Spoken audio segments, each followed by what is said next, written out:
Nalgonda, Khammam, Warangal graduates శాసన మండలి సభ్యునికి జరుగుతున్నటువంటి ఉప ఎన్నిక సందర్భంగా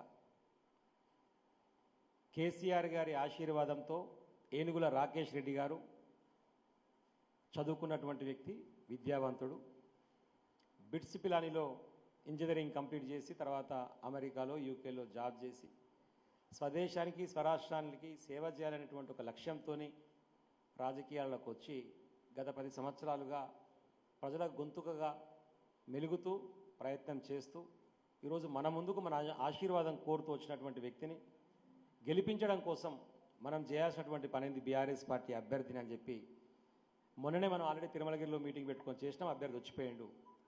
ఆయన మండలాల్లో ఉన్నటువంటి ముఖ్యులతో ఒకసారి 1-2 విషయాలు షేర్ చేసుకొని ఒక 2-3 రోజులే సమయం ఉంది కాబట్టి ఓటర్లను ఏ విధంగా మనం ప్రభావితం చేయాల్సిన అవసరం ఉందో చెప్పడం కోసం ఈ కార్యక్రమాన్ని ఏర్పాటు చేసుకున్నాం. ఈ శాసన మండలి ఉప ఎన్నిక నేపథ్యంలో తుంగతుర్తి నియోజకవర్గానికి రాష్ట్ర పార్టీ నుంచి పరిశీలకులుగా విచ్చేసినటువంటి పెద్దలు అన్న గోలి శ్రీనివాస్ రెడ్డి గారు మనకు ఇక్కడికి పరిశీలకులుగా ఈ పర్టికులర్ కార్యక్రమం కోసం విచ్చేసిండు. వారు కల్వకుర్తి నియోజకవర్గం ప్రాపర్, చాలా సీనియర్ నాయకులు. అదేవిధంగా నాతో పాటు వేదిక మీద ఉన్నటువంటి ముఖ్యులకందరికీ, వేదిక ముందున్నటువంటి మీ అందరికీ హృదయపూర్వక నమస్కారాలు తెలియజేస్తూ మనం అర్థం చేసుకోవాల్సిన విషయాలు ఒక 4-5 ఉన్నాయి. ఒకటి, 5-6 నెలల క్రితం జరిగినటువంటి అసెంబ్లీ ఎన్నికల నేపథ్యంలో వాస్తవానికి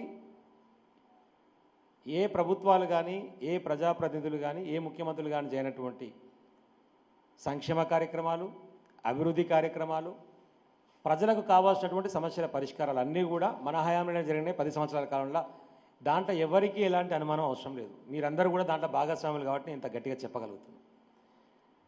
ఏ ప్రయత్నం చేసుకున్నా, అది రోడ్ల విషయమైనా, సాగునీరు విషయమైనా, త్రాగునీరు విషయమైనా, విద్యా సంస్థల విషయమైనా, ఒక మండలాల ఏర్పాటు విషయమైనా, ఏ విషయం తీసుకున్నా కూడా చిన్న పొరపాటు జరగకుండా, చిన్న అవినీతి చేయకుండా అందరినీ కలుపుకొని పోయి వచ్చినటువంటి అవకాశాన్ని సద్వినియోగం చేసుకుని అభివృద్ధి పదంలో ముందుకు సాగాలని చెప్పి మనం చేసినాం.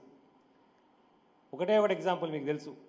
గతంలో ఉన్నటువంటి పురుషోత్తం రెడ్డి గారు సొంత గ్రామం అడ్డగూడు 30 సంవత్సరాలు ప్రయత్నం చేస్తే కూడా ఆయన మండలం చేసుకోలేకపోయాడు. కానీ కేసీఆర్ గారు ఆలోచనలకి వచ్చినటువంటి చిన్న జిల్లాలు, చిన్న మండలాల కాన్సెప్ట్తోని ఒకటే దెబ్బలో మనం అడ్డగూడు సపరేట్ మండలం చేసుకోగలిగినాం. అది మన విజయం వాస్తవానికి. దానికి కావాల్సిన రోడ్లు, మానాయకుంట విడుజు, లచ్చిందే కాలువకు పోయే రోడ్లు, మోత్కూరుకు రావాల్సిన రోడ్డు, మోత్కూరు నుంచి పాటిమట్ల రోడ్డు, మోత్కూరు నుంచి అనాదిపురం మీదకి రోడ్డు, మోత్కూరు నుంచి గుండాలకు రోడ్డు, మోత్కూరు నుంచి భువనగిరికి రోడ్డు, మోత్కూరు టౌన్లో జరుగుతున్నటువంటి మున్సిపాలిటీ రోడ్లు.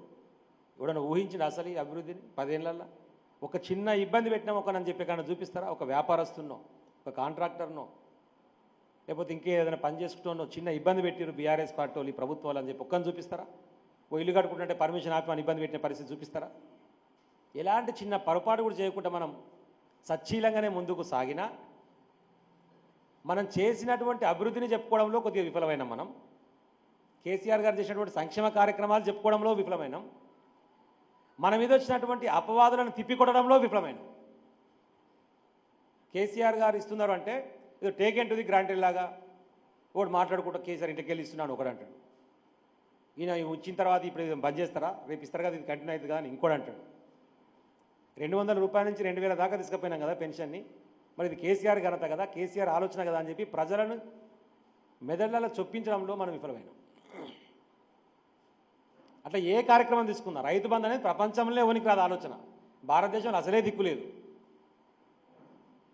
1000 కోట్లు ఇచ్చినాం మనం 10 ఏళ్లలో రైతు బంధు, చెప్పుకోలేకపోయాం. రైతు బీమా, నీకు గుంట జాగున్నా మనం చచ్చిపోతే 5 లక్షలు ఇస్తుంది, చెప్పుకోలేకపోయినాం. పాఠశాలలకు, కళాశాలలకు సంబంధించి 1000 గురుకుల పాఠశాలలు స్థాపించగలిగినాం. అంతకుముందుకు 200 కూడా లేకుండా. అంటే నూతనంగా 800 గురుకుల పాఠశాలలు స్థాపించగలిగినామంటే దాంట్లో ఎన్ని ఉద్యోగాలు వచ్చినాయి, ఎంతమంది పిల్లలు చదువుకున్నారు, ఎంతమంది పైకి వచ్చిర్రు. నేను సూర్యాపేటలో లైబ్రరీల ప్రచారానికి పోయినాం. ఆడ చదువుకుంటూ ఉంటారు కాబట్టి, సార్ ఎట్లా సార్ మమ్మల్ని మీరు వ్యవసాయం చేయలేదని మేము అంటలేము సార్, సాగునీరు చేయలేదని మేము అంటలేము సార్, మా అమ్మ నాయన వ్యవసాయదారులే, సాగునీరు బాగా వచ్చింది, తాగునీరు బాగా వచ్చింది, రైతులు అందరూ బాగు చేసిర్రు. కానీ వాళ్ళందరూ బాగుపడదానికంటే మా ఇంట్లో నాకు ఉద్యోగం వస్తే మా మొత్తం కుటుంబం బాగుపడుతుంది కదా సార్. వాస్తవమే, కాదంటలేము. ఉద్యోగం రావాల్సిందే, కోరిక ఉండాల్సిందే, అందరం చదువుకుందోలమే. అసలు రాష్ట్రంలో ఉండబడినటువంటి ఉద్యోగాలన్నీ అలా ఎన్ని ఖాళీలు ఉంటాయి? ఏ ప్రభుత్వం అయినా ఎన్ని ఉద్యోగాలు ఇవ్వగలుగుతుంది? అసలు బీఆర్ఎస్ పార్టీ ప్రభుత్వం, కేసీఆర్ ప్రభుత్వం ఎన్ని ఉద్యోగాలు ఇచ్చింది? మన వాళ్ళకు కూడా చాలా మంది చక్కగా తెలియదు. అది చెప్పుకోవడంలో కూడా మనం విఫలమైన. 2004 నుంచి 2014 వరకు కాంగ్రెస్ పార్టీ హయాంలో మొత్తం 10 సంవత్సరాలు వాళ్ళు నింపినటువంటి ఉద్యోగాలు 20,000 లేవు. 10 సంవత్సరాల కాలంలో వాళ్ళు నింపిన గవర్నమెంట్ ఉద్యోగాలు 20,000 కూడా లేవు. 2014 నుంచి 2023 ఎండింగ్ వరకు, ఎన్నికలు జరిగే వరకు కేసీఆర్ గారి నాయకత్వంలో వేసినటువంటి ఉద్యోగాల సంఖ్య 2 లక్షల ఉద్యోగాలు. 2 లక్షలు. జనాలు ఉద్యోగాలు ఇవ్వాలి అని మాట్లాడతారు. అరే 2 లక్షల ఉద్యోగాలు ఇచ్చినాం. నిన్నాక మొన్న ఎల్బీ స్టేడియంలో రేవంత్ రెడ్డి మీటింగ్ పెట్టి 30,000 ఉద్యోగాల కాగితాలు పంచిండు. ఆ 30,000 ఉద్యోగాలకు నోటిఫికేషన్ ఆయన వేయలే, రిటర్న్ టెస్ట్ ఆయన చేయలే, ఏది చేయలే. నోటిఫికేషన్ కేసీఆర్ గారి హయాంలోనే, రిటర్న్ టెస్ట్ మన హయాంలోనే. అప్పటికే ఎన్నికల కోడ్ రావడం వల్ల ప్రభుత్వం ఏర్పడడానికి ఆయన కాగితం పంచి ఇక పక్కింటి పిల్లగాడు పుడితే నాకు కూడా కనిపోయి ముద్ద అన్నట్టుగానే ఉంది ముచ్చటిగా. అంత ఇకారమైనటువంటి పరిస్థితుల్లో ఇప్పుడున్నటువంటి కాంగ్రెస్ పార్టీ ప్రభుత్వం కానీ, ఆ ముఖ్యమంత్రి కానీ వ్యవహరిస్తున్నాడు. అన్ని దొంగ మాటలు, జూట మాటలు, లంగ మాటలు నోరు తెరిస్తే. కానీ మనం 2 లక్షల ఉద్యోగాలు ఇచ్చి కూడా చెప్పుకోలేకపోయినాం ఎఫెక్ట్గా. యూనివర్సిటీని బాగుపరిచినాం, మెస్ ఛార్జెస్ పెంచినాం. గతంలో హాస్టల్స్ ఉన్న దానికంటే మెస్ ఛార్జెస్ పెంచినాం. 6 లక్షల మంది విద్యార్థులు ఒక స్కూల్లో చదువుతున్నారు, రెసిడెన్షియల్ స్కూళ్ళలో 6 లక్షలు. బయట చదువుకుంటే వాళ్ళకు 20 లక్షలు ఇచ్చినాం. గవర్నమెంట్ ఉద్యోగస్తులకు కూడా ఈ భారతదేశంలో అత్యధిక శాలరీస్ ఉండేటువంటి ఉద్యోగస్తులు కేంద్ర ప్రభుత్వ ఉద్యోగస్తులు, సెంట్రల్ గవర్నమెంట్ ఎంప్లాయీస్.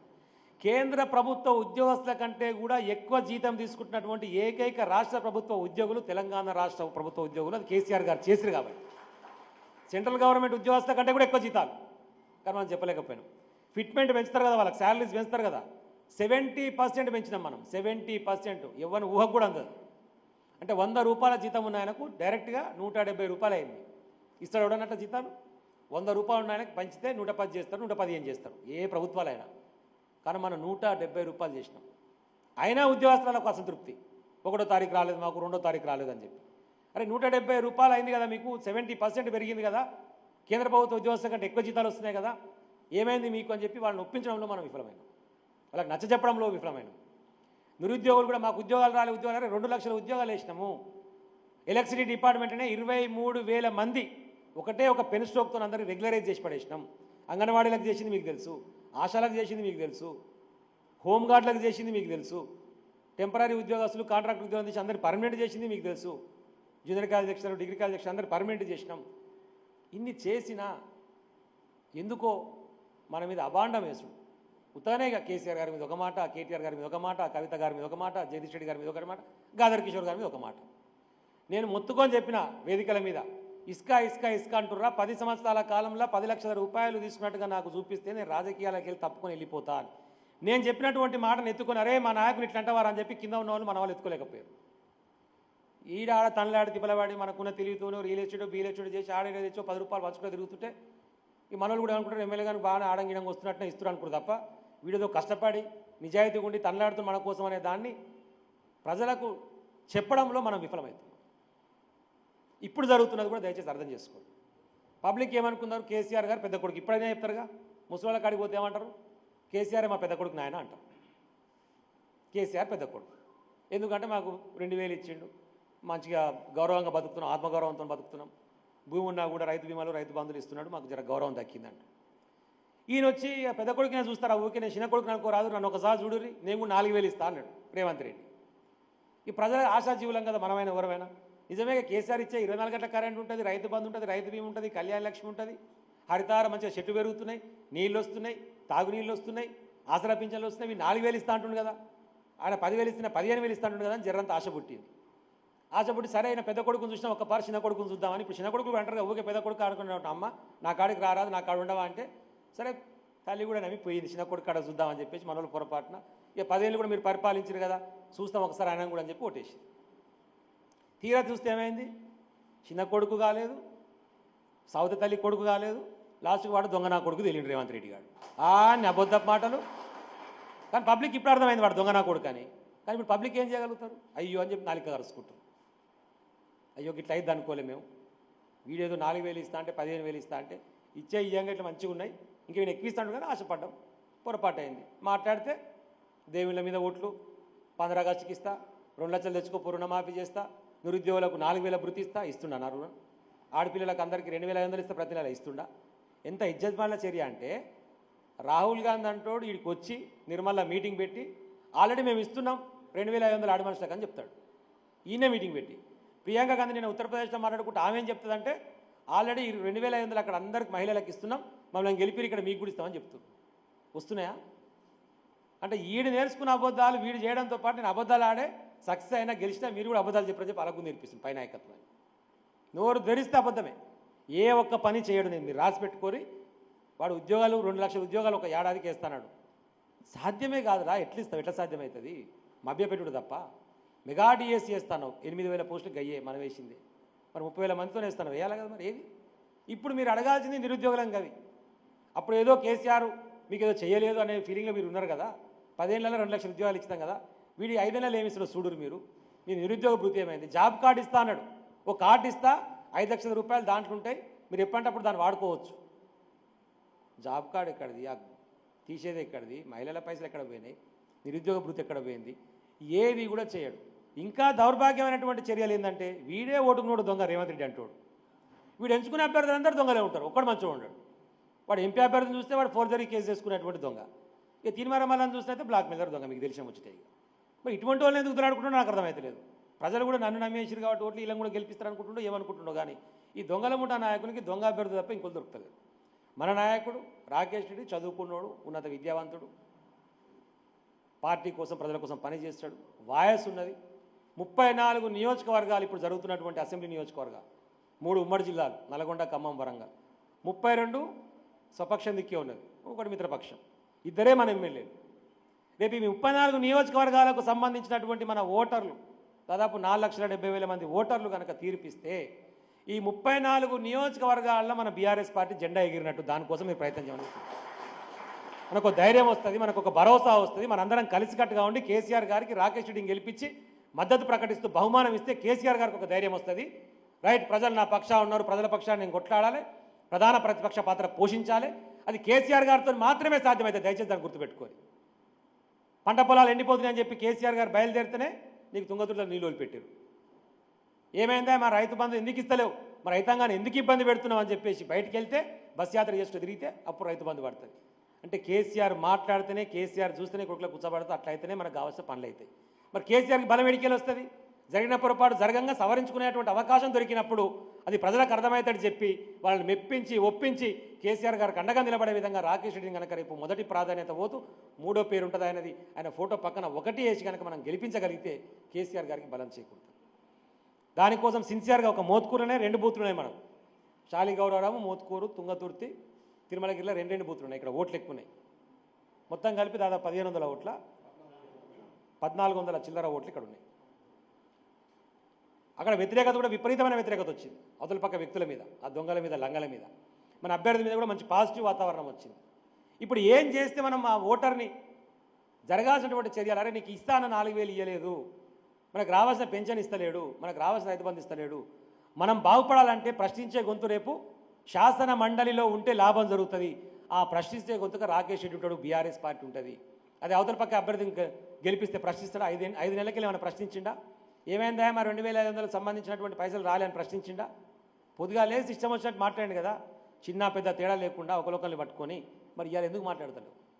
ఇవాళ ఏం చేస్తున్నావు?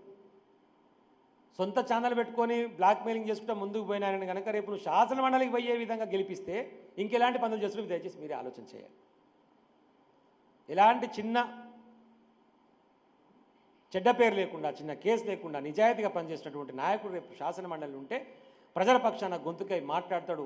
ఈ 34 నియోజకవర్గాలలో ఏదైనా సమస్య వచ్చినా కూడా ప్రజల పక్షాన మాట్లాడతాడు. ఓ పోలీసుకో, ఐఏఎస్కో, ఐపీఎస్కో మాట్లాడగలుగుతాడు, చదువుకున్నాడు, భాష వస్తుంది, ఏ భాషనైనా మాట్లాడుకోగలుగుతాం, పార్టీని కాపాడుకోగలుగుతాం, గ్రాడ్యుయేట్ పక్షాన్ని నిలబడగలుగుతాం. ఆ ప్రజా గొంతుకగా, ప్రశ్నించే గొంతుకగా శాసన మండలిలో ఉంటాడు. ఈ విషయాలు మనం అర్థమవుతాడు చెప్పాలి. మనం ఏమైందిరా అంటే అందరు అన్న 1500 మందుడు కానీ ఎక్కువ హైదరాబాద్లో ఉర్రే ఫోన్ చేయగానే ఎట్లా మరి ఏముంది అంటారు, ఇదే మాట్లాడుతారు మన ముందు. ఏముందనేది మన ఎన్నికలలో చేయలేదా మనం? ఏముందనేది మరి ఎక్కడ పోయింది? అప్పుడు ఏముంది ఏం లేదు, మీకైతే తిరిగి కదా, మీరందరిగా కొట్లాడింది నా కోసం. మరి అప్పుడెక్కడ పోయిందా అంటే సపోర్ట్ చేయదు. అభివృద్ధి చేయలేదా? చేసినాం. సంక్షేమం చేయలేదా? చేసినాం. అక్రమ కేసులు పెట్టించినామా ఇతర పార్టీల మీద? జోలికి పోలే. కాంట్రాక్టర్ సతాయించినామా? సతాయించలేదు. ఎవరన్నా దొంగలంగా అన్నామా? అనలేదు. ఎన్నికలు తిరిగా కొట్లాడలేదా? కొట్లాడినాము. మరి అయినా రిజల్ట్ రాలేదు. మరి ఇప్పుడేం చేయాలి? దాన్ని దయచేసి అర్థం చేసుకొని ఈ ఎన్నికలను కనుక ఉపయోగించుకొని ప్రజలలో నిలబడగలిగితే మనకి రేపు లాభం జరుగుతుంది. మన స్థానిక సంస్థల ఎన్నికలలో మీకు ఒక బలం చేకూరుతుంది. అది సర్పంచా, ఎంపీటీసా, జెడ్పీటీసా, నేను కూడా ఉంటా, అండగా నిలబడతా. మీ తండ్లాట మీరు తండ్లాడుర్రి, నేను చేసే సహాయం నేను చేస్తా, నేను వచ్చిపోతా. పార్టీని పటిష్టంగా రక్షించుకొని ముందుకు పోతే అది మళ్ళీ ఏడాది కావచ్చు, 2 సంవత్సరాలు కావచ్చు, 4 సంవత్సరాలు కావచ్చు. ఎప్పుడు మళ్ళీ అసెంబ్లీ ఎన్నికలు వచ్చినా మీరు రాసి పెట్టుకోరి, బీఆర్ఎస్ పార్టీ అధికారంలోకి వస్తుంది, మళ్ళీ కేసీఆర్ గారు ముఖ్యమంత్రి అయి తీరుతారు. పబ్లిక్ ఇప్పుడు రెడీగా ఉన్నారు. ఇప్పుడు ఎన్నిక వస్తే ఇప్పుడు అర్జెంటుగా వీని కోటేజ్ దించేయాలని చెప్పి వాడిని చూస్తే ముఖ్యమంత్రి లెక్క కనిపిస్తాడు, మన కాడ ఉన్న చూస్తే ఎమ్మెల్యే లెక్క కనిపిస్తాడు. అంతా జోకర్ లెక్కనే కనపడతారు వాడిని చూసి. సబ్జెక్టు లేదు, మాట్లాడడం తెలియదు, ట్రాన్స్ఫర్ చేయాలంటే ఏ డిపార్ట్మెంట్కి చెప్పాలో కూడా తెలియదు వాళ్ళకు. అంత దౌర్భాగ్యమైన పరిస్థితి. ఎవరికి చెప్తే పని అయిద్దో కూడా తెలియదు. ఇక ఏదో గాలిలో గెలిచినాం, ఇక ఒక వన్ టైం పాస్వర్డ్ అంటారు కదా, ఒకటి వస్తుంది కదా, అట్లా ఓటీపీ కేసు అంత ఒకసారి గెలిచిపోయేవాళ్ళు తప్ప ఈ ప్రజలకు నిలబడుతుంది కాదు. ఆ సంగతి వాళ్ళకు కూడా తెలిసి వచ్చిన కాడికి దడుకొని అవతల పడదామని చెప్పి పని చేసుకుంటారు తప్ప ప్రజల కోసం ఆలోచన మాత్రం ఒక్కటి కూడా చేస్తారు. ఈ 5 నెలల్లో కూడా పోయి కొబ్బరికాయ కొట్టే రోడ్లని మనం సాంగ్ చేయించినాయి. జీవోలు తీసుకొచ్చి ఇవన్నీ ఇస్తాను నేను మీకు, ఏ డేట్లో వచ్చిందో చూసుకునే తెలుస్తుంది. బట్ మనం చేసిన పనిని గుర్తు చేస్తూ ఈ తెలంగాణ మీద ప్రేమ, తెలంగాణ కోసం పని చేయాలనేటువంటి ఆత్మ, తెలంగాణ అంటేనే మనకున్నంత కసి, ఆ ప్రేమ, ఆ ఆప్యాయత ఇంకొకరికి ఉండదు అని చెప్పాలంటే అది కేసీఆర్ గారికి మాత్రమే. ఆయన తెచ్చినటువంటి తెలంగాణ కళ్ళ ముందు లాగమైతే తట్టుకోలేడు కేసీఆర్ గారు. ఆయన సాధించిన తెలంగాణ కదా కేసీఆర్. ఆయనకు ఆత్మ తెలంగాణ కొద్దిగా ఇబ్బంది పడ్డా కాబట్టే పార్టీని ప్రభుత్వాన్ని కలపకుండా ఏదో ప్రభుత్వ కార్యక్రమాల పార్టీని చొప్పించి పార్టీని బాగుపరచాలని చెప్పి కోర్చుకోకుండా ప్రభుత్వం తిరిగి నడిపించి ఎక్కడ కూడా మనం ఇన్వాల్వ్ కానివ్వాలి. వాస్తవానికి మన వాళ్ళు బాధపడ్డారు, సార్ మన శ్రేణులు ఇన్వాల్వ్ అవుతారు, పార్టీకి సంబంధం లేకుండా అన్ని డైరెక్ట్ వస్తే సార్ అని కూడా అడిగిన తెలంగాణ రాష్ట్రం మొత్తం మనదే. మనకు ఓటు వేసినా ఓటు వేయకపోయినా అందరికీ మనమే ఎమ్మెల్యేలం, మనమే ముఖ్యమంత్రులం, అందరం సమానంగా చూసుకుందాం, కొత్త రాష్ట్రం బాగు చేసుకుందాం అని చెప్పి దశల వారీగా అన్ని డిపార్ట్మెంట్లను బాగు చేసుకొచ్చు. ఎక్కడ చిన్న పొరపాటు చేయలే. కానీ ఈరోజు అన్ని డిపార్ట్మెంట్లు ఆగిపోయింది. సర్పంచ్ల బిల్లులు ఆగిపోయినాయి, సోషల్ వెల్ఫేర్ స్కూళ్ళలో అడ్మిషన్స్ ఆగిపోయినాయి, సోషల్ వెల్ఫేర్ స్కూళ్ళలో పిల్లలకు పైసలు పంపిస్తలేరు, బయటికి పోయినటువంటి ఈ అంబేద్కర్ ఓవర్సీస్ ఫెలోషిప్ ఉందిగా ఆ పైసలు ఆగిపోయినాయి, ఒక్కళ్ళకు కూడా పని నడుస్తలేదు. ఇప్పుడు మీరు గమనించుర్రి, 500 రూపాయలు బోనస్ ఇస్తా అని చెప్పారు. మొన్న ఏమన్నారు, సన్న బియ్యానికి ఇస్తున్నారు. సన్న బియ్యం మన దగ్గర తక్కువ పండిస్తారు. పండించిన వాళ్ళు కూడా పచ్చిగా ఉండగానే చక్కగా తీసుకుపోయి రైస్ మిల్ పడేసేస్తారు, పని అయిపోతుంది. అసలు ఐకేపీలకు రావు సన్న బియ్యం, ఇవాడు ఉనికిస్తాడు మరి అంటే అంతా ఎదవాలని చేసే ప్రయత్నం చేస్తున్నారు ప్రజలని. ఎట్లా ఐకేపీ సెంటర్లకు రావు, మేము పైసలు ఇచ్చేది లేదు కాబట్టి 500 ఇస్తా అని చెప్పి బోనస్ మీద బోగస్ మొదలుపెట్టాడు. ప్రజలకు అర్థం కావాలిగా. ఇప్పుడన్నా అరే ఇదేంది వీడు ఇట్లా మాట్లాడితేస్తున్నాడు అని చెప్పి అర్థం కావాలిగా. అట్లా ఏది మాట్లాడినా తప్పించుకోవడానికి చేసే చర్యలు చేస్తాడు తప్ప వాడు మాత్రం రూపాయి జమ చేయడు, రూపాయి ఖర్చు పెట్టాడు. అప్పులు అని మన మీద మొత్తుకుంటే 5 నెలలకి 20,000 కోట్ల అప్పులు చేసినవాడు. 5 నెలలకే 20,000 కోట్ల అప్పు రేవంత్ రెడ్డి. కేసీఆర్ గారికి ప్రతి డిపార్ట్మెంట్ మీద పైసలు ఎట్లా తయారైతే కింద ప్రజలకు మళ్ళీ దాన్ని ఎట్లా పంచాలి, మళ్ళీ ప్రజలకు కానీ దాని రిటర్న్ మళ్ళీ ప్రభుత్వానికి ఎట్లా రాబట్టాలి, వాటిని మళ్ళీ సంక్షేమ కార్యక్రమాలకు ఉపయోగించాలనేటువంటి దాని బ్రెయిన్లో మాత్రమే ఉంటుంది. దీనికి అర్థం కూడా అవుతుంది అసలు ఏం చేయాలి. పొరపాటు జరిగింది, మళ్ళా నిలబడాలంటే కేసీఆర్ గారు వస్తేనే సాధ్యమవుతుంది. వీళ్ళకి వాడు ఏం దండుకోవాలనేటువంటి తప్ప, వాడు చేసిన కాంట్రాక్ట్ల బిల్లులు ఇంకో బిల్లులు వాడు ఏం చేయాలనేటువంటి తప్ప ప్రజలకు ఏం చేయాలనేటువంటి ఆలోచన కూడా చేస్తున్నాడు. 25% ఇంకా ప్యాడీ పెండింగ్ ఉంది ఇప్పుడు ఐకేపీ సెంటర్లలో, మీరు కావాలంటే పోయి కనుక్కొని. ఆ రోజుల్లో కనుక ఒక్క రోజు లారీ లేట్ వస్తే నా పానం నిందురు ఫోన్లు చేసి, సార్ లారీ వస్తలేదు ఆయనకి చెప్పు, వీనికి చెప్పు, కాంట్రాక్టర్ చెప్పు, లారీల కాంట్రాక్టర్కు, రైస్ మిల్ అనేది బాగలేదని దింపుకుంటలేడు ఆయనకు ఫోన్ చేసి ఆయనకు చెప్పు. ఎంత సతాయించేదో 15 రోజులు అయితే అసలు నాకు నిద్ర ఉండకపోతుండే ఆ ఫోన్లతో. ఇప్పుడు ఓనికి ఫోన్ చేస్తున్నారు మరి, అడుగురు ఎవరికైనా ఫోన్ చేస్తున్నాము, ఒక్కడొకరికి ఫోన్ చేస్తున్నాడు. ఇక రైస్ మిల్లర్ అక్కడ వాళ్ళు మామూలు వసూలు చేసుడు, అక్కడ మామూలు వసూలు చేసినంత మంది రైతుల కాడ కట్టుకొట్టుడు, రేటు తక్కువ చేసి ఒక్కడు మాట్లాడతలేడు. ప్రజలకు కూడా అర్థం కావాలి కదా ఎవరు మన కోసం పనిచేసిరు, ఎవరు లంగా పనిచేస్తారు. దయచేసి ఆలోచించి ఇంతగానో ఎందుకు చెప్పాల్సి వస్తుంది. ఈ శాసన మండలికి సంబంధించినటువంటి ఎన్నికలలో బీఆర్ఎస్ పార్టీ అభ్యర్థిని గెలిపించుకుంటే అది తెలంగాణకు లాభం, తెలంగాణ ప్రజలకు లాభం, బీఆర్ఎస్ పార్టీకి లాభం, బీఆర్ఎస్ పార్టీ నాయకులకు మనకు లాభం, కేసీఆర్ గారికి ఒక బలం. దాన్ని దయచేసి అర్థం చేసుకొని మీరు అందరూ సహకరించి 3వ సీరియల్ నెంబర్ మొత్తం 52 మంది అప్లై చేశారు. ఫస్ట్ 16 పేర్లు, అదే బ్యాలెట్ల పక్కన మళ్ళీ 16 పేర్లు, అదే పక్కన 16 పేర్లు, రాష్ట్రకు 3-4 పేర్లు ఉంటాయి. ఈ 3వ నెంబర్ దగ్గరనే ఉన్నటువంటి రాకేష్ రెడ్డి పక్కన చిన్న డబ్బు ఉంటుంది. ఆ డబ్బులో 1 అని చెప్పి నిలువు గీత, కారు గుర్తు గిరు గుర్తు ఉండదు. బీఫామ్లు ఇచ్చినా కూడా ఇలా కారు గుర్తులు ఉండవు. ప్రాధాన్యత ఓటు 1వ నెంబర్ రాకేష్ రెడ్డి పేరు పక్కన వేపియాలి. ఇక మన వాళ్ళకి వేసే పని లేదు. మనం అట్లా చేసుకోగలిగితే కనుక మనం గెలిచే అవకాశం ఉంది. మంచి వాతావరణం ఉంది. రేపెల్లుండి బూతుల దగ్గర నిలబడి మన వాళ్ళని బయట నుంచి వచ్చి రిసీవ్ చేసుకొని ఓటుకు ఆహ్వానించి తీసుకుపోయేది అది ఎట్లా ఉంటుంది, అది లాస్ట్ రోజు వరకు ఏం చేయాలో చేసుకుందాం. ఈ లోపు మనం చేయాల్సినటువంటి ప్రయత్నంలో మీరు అందరూ ముందుకు సాగి ఏనుగుల రాకేష్ రెడ్డి గారు కేసీఆర్ గారు ఆశీర్వాదంతో వచ్చారు. మన జిల్లాలో కేటీఆర్ గారు, జగదీష్ రెడ్డి గారు పూర్తిగా సహకరించి పూర్తిగా తిరిగిరు. మనం కూడా పూర్తిగా సహకరించి తిరుగుతూ ఉన్నాం. ఆయన గెలిపించి కేసీఆర్ గారికి కానుకగా ఇద్దామని చెప్పి మరొక్కసారి మీ అందరికీ హృదయపూర్వకంగా విజ్ఞప్తి చేస్తూ సెలవు తీసుకుంటాం. జై తెలంగాణ, జై కేసీఆర్.